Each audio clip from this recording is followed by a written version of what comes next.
Mais quel plaisir de vous retrouver après cette pause de Pâques, un lumineux Pâques que je vous souhaite encore. Et puis la dernière fois, si vous vous souvenez, j'accueillais Didier. Didier qui nous donnait son témoignage de foi, de conversion, je dirais même de grâce, de pouvoir avoir vécu un AVC. Et cet AVC l'a ouvert à une nouvelle dimension de foi, à se recentrer sur ce qui était vraiment important. Et il y a eu tellement de retours positifs, de retours émus sur ce témoignage que je me suis dit, tiens, pourquoi pas occasionnellement accueillir l'une ou l'autre personne pour un témoignage. Des témoignages qui vont s'imbriquer, qui vont être variés. Et puis aujourd'hui, j'ai le plaisir d'accueillir Nicolas Godin. Nicolas Godin, c'est un collègue, il est agent pastoral laïque professionnel. Et puis aujourd'hui, je me suis dit, c'est important qu'il puisse nous donner son témoignage, parce que vous savez, dans notre Église, on a le ministère du prêtre qui est très connu, mais on a des agents pastoraux laïques qu'on ne connaît pas forcément. On ne connaît pas forcément le contour de leur ministère, d'où ils viennent, ce qu'ils font, et peut-être où ils vont. Parce qu'aujourd'hui, je spoil un tout petit peu Nicolas, mais Nicolas est en train de cheminer vers le diaconat. Et aujourd'hui, j'aimerais faire la connaissance et vous présenter encore davantage cet homme qui vaut la peine d'être connu. Nicolas, comment vas-tu? Je vais bien, merci Abbé Romain, merci de l'accueil. C'est normal. Alors, Nicolas, qu'est-ce qui t'amène à être, ou à déjà avoir voulu devenir agent pastoral laïque? C'est une très longue histoire qui a commencé il y a 43 ans. C'est une histoire de toute une éducation catholique avec des parents pratiquants, avec le caté comme il y a 40 ans toutes les semaines. Un bagage dont mes parents m'ont dit quand j'avais 16 ans, voilà, maintenant, on va plus t'obliger à venir à la messe tous les dimanches, mais on t'invite à continuer à y aller. Et puis, pendant quelques années, j'y suis allé occasionnellement. Et puis, par la chorale, par la Sainte-Cécile, j'ai commencé à y retourner de plus en plus. Et d'avoir de plus en plus besoin d'y aller. J'ai fait un premier métier, électronicien audio-vidéo, et puis je me plaisais bien dans mon travail, mais j'avais besoin du social. Je m'intéressais aux gens. Et petit à petit, le Seigneur a commencé à m'appeler de plus en plus et de plus en plus fort. Je me souviens particulièrement une fois que j'étais allé au Grand Saint-Bernard, euh, un jour où il faisait même pas très beau, et puis je me disais, mais là-haut, il y a des gens qui vivent à l'année, mais ils ont un mois d'été, c'est pas possible. Il y a quelque chose qui les habite pour pouvoir vivre là. Et puis j'ai rencontré un ou deux chanoines là-haut, et leur témoignage de foi m'a bouleversé. Je dis, oui, ah, il y a quelque chose, et c'est quelque chose, je vais en faire quelque chose dans ma vie, justement. Il y aura un moment donné où je ne savais pas bien quoi. Je ne savais pas bien quoi. Puis j'ai discerné. Puis petit à petit, j'ai pris le temps. J'en ai parlé avec des agents pastoraux, avec des prêtres, des laïcs aussi, et jusqu'au moment où je me suis dit oui, oui, voilà, c'est ça. Je vais être un professionnel et travailler en église, travailler pour le Seigneur. J'ai fait une formation de 3 ans à l'Institut de formation au ministère à Fribourg, et j'ai commencé en 2010, après avoir fait Saint-Jacques-de-Compostelle depuis Noirmont. Et ce Saint-Jacques-de-Compostelle a été un peu le couronnement de ces études. C'est là où tout a été intégré. L'IFM, c'était la génoise du gâteau, et tout le contenu est venu sur Saint-Jacques-de-Compostelle, où tout a pu s'asseoir, a pu prendre forme. Et, euh, et depuis là, depuis 10 ans, c'est une grâce pour moi de travailler en Église. J'ai appris plein de choses, plein de choses. J'ai surtout appris que c'est le Christ qui nous guide dans ce que l'on fait et dans ce que l'on vit. J'ai souvenir une fois d'être allé chez une grand-maman apporter la communion à Réclair, et puis 95 ans la grand-maman.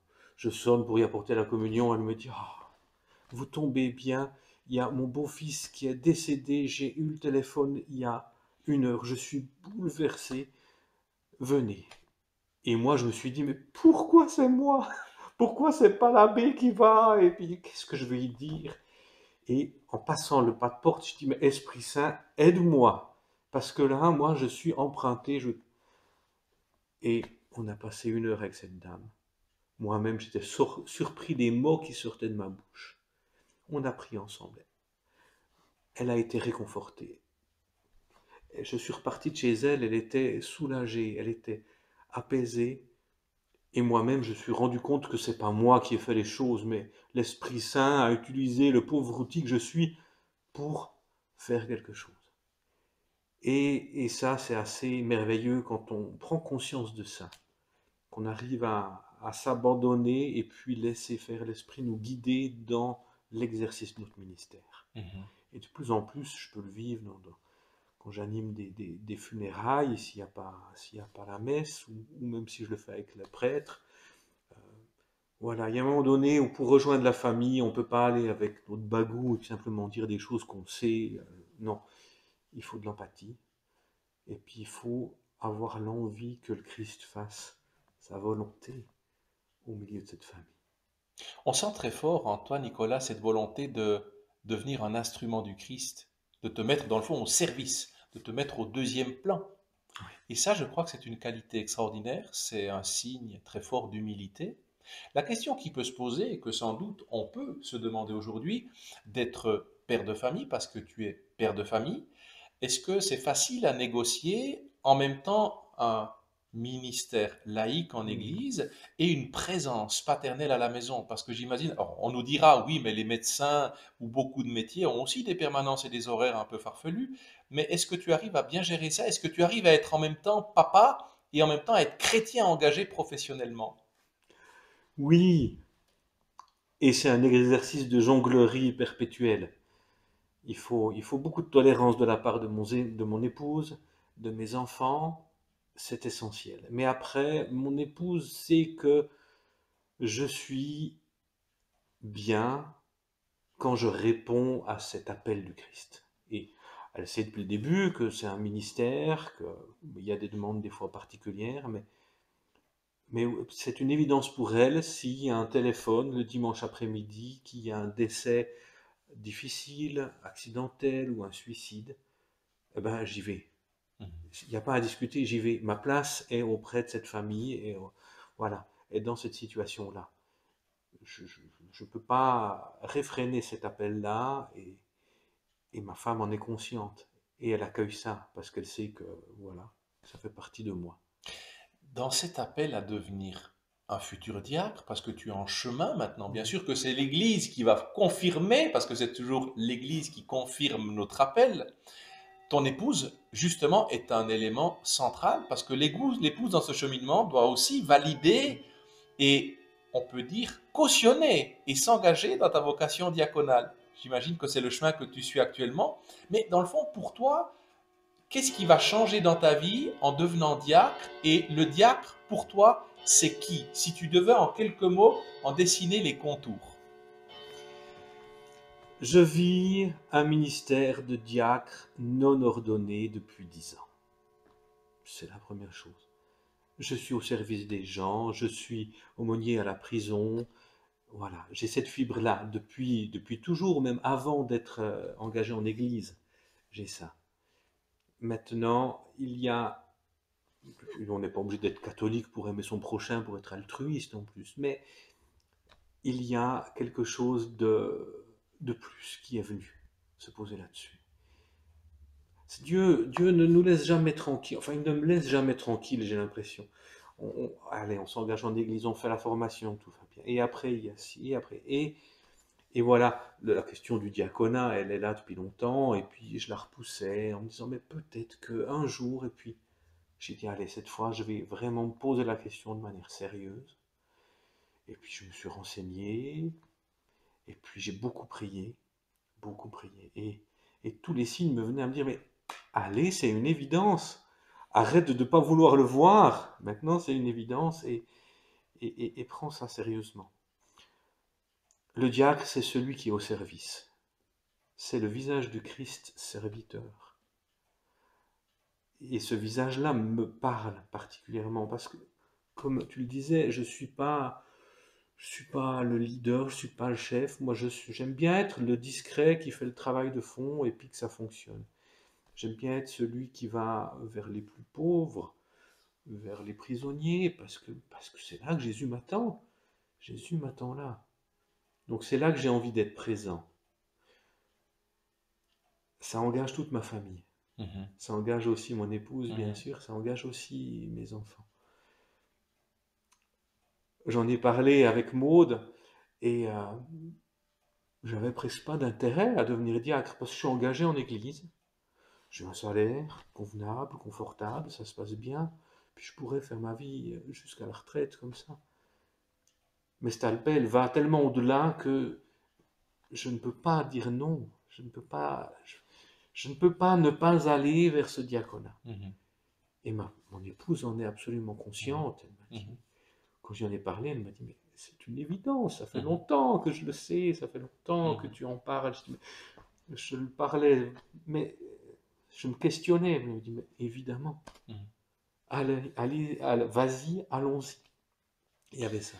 En allant dans ce nouveau ministère, ou je dirais même dans dans cet accomplissement, parce que c'est un accomplissement, pour toi, tu le dis, j'étais déjà. Donc il y avait déjà une prédisposition, un appel, mais dans le fond, il y a une gradualité qui est là. Si tu devais synthétiser en quelques mots les défis de l'Église d'aujourd'hui, alors tout spécialement, bien sûr, l'Église que l'on vit ici en Suisse, est-ce que tu vois des grands défis qui sont pour toi quelque chose de l'ordre de à relever? Hmm. Il y a plein de défis. Et ça, c'est déjà très motivant, première chose. Un des défis au sens large, c'est que l'Église soit cohérente avec une société qui va de plus en plus vite.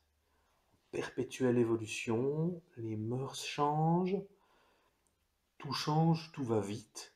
Et l'Église doit donner des réponses aux questions existentielles. Et les réponses qui étaient données il y a 50 ans ne vont peut-être plus aujourd'hui ou plus de la même manière. Donc il faut pouvoir donner les bonnes réponses face aux nouvelles situations de vie, en ne trahissant pas tout le trésor qu'on a de la tradition. On ne peut pas se permettre de réinventer l'Église aujourd'hui, elle est ce qu'elle est, et ce qu'on a de la tradition a toute sa valeur, mais il faut que le message soit digeste pour les gens d'aujourd'hui, etc. Donc on a à s'adapter, à présenter un visage d'église qui soit désirable pour les gens. Oui, j'ai besoin aussi que, en tant que ministre de l'église, ben, les gens puissent se dire, ben, ça, c'est un visage d'église qui convient, qui plaît. Mais il faut que je sois en adéquation avec le Vatican, avec l'évêque, avec toute l'institution. Il faut pouvoir tenir les deux. Ça, c'est un défi pour l'Église aujourd'hui, ça le sera pour demain. Un autre défi majeur, à mon avis, c'est la relation au surnaturel. J'ai parfois l'impression que, trop souvent, dans l'Église, on a perdu un petit peu le goût du surnaturel. Oui, oui, le pain et le vin deviennent corps et sang du Christ, oui, on le sait, on va communier, corps du Christ, Amen, corps du Christ, Amen. On fait ça un peu par habitude. C'est Jésus qui est présent. Est-ce que j'y crois vraiment? Est-ce que je crois vraiment que ma prière va être entendue et va être exaucée? On le fait des fois un peu par habitude. J'ai l'impression, c'est l'impression que j'ai. Ça veut pas, je ne peux pas mettre dans la tête des gens, mais c'est l'impression que j'ai. Et il y a ce goût-là du surnaturel peut-être à redécouvrir pour beaucoup de nos contemporains. Les gens, quand je parle, est-ce que Jésus est présent dans l'hostie consacrée? Je sais pas. Bon, peut-être, je sais pas. Oh non, pas je sais pas. Oui ou non, tu n'y crois pas. Ou oui, mais si tu y crois, alors c'est pas rien quand même. Il se donne à nous, il vient à nous, il nous rejoint dans notre vie. Waouh. Alors voilà, c'est ce goût-là aussi que Mhm. on a, à mon avis, l'Église à faire redécouvrir Mhm. à nos contemporains. Deux beaux challenges, mais il y en a d'autres. Alors J'ai oui, déjà deux mais beaux je crois que challenges. c'est déjà deux très beaux challenges à relever, des challenges que j'identifie et je pense qu'ils sont absolument primordiaux et centraux dans ce qu'on a à vivre dans notre Église pour nos contemporains. Un grand merci, Nicolas, un Merci, grand Abbé Romain. merci, et puis que le Christ accomplisse en toi ce que lui-même a commencé. Et puis je vous dis à très bientôt. Le Christ vous appelle où pour votre part? Est-ce que vous y avez déjà réfléchi? Je crois que c'est important. Vocare veut dire appeler. Je suis sûr qu'aujourd'hui encore, il vous appelle. Que celui qui a des oreilles entende.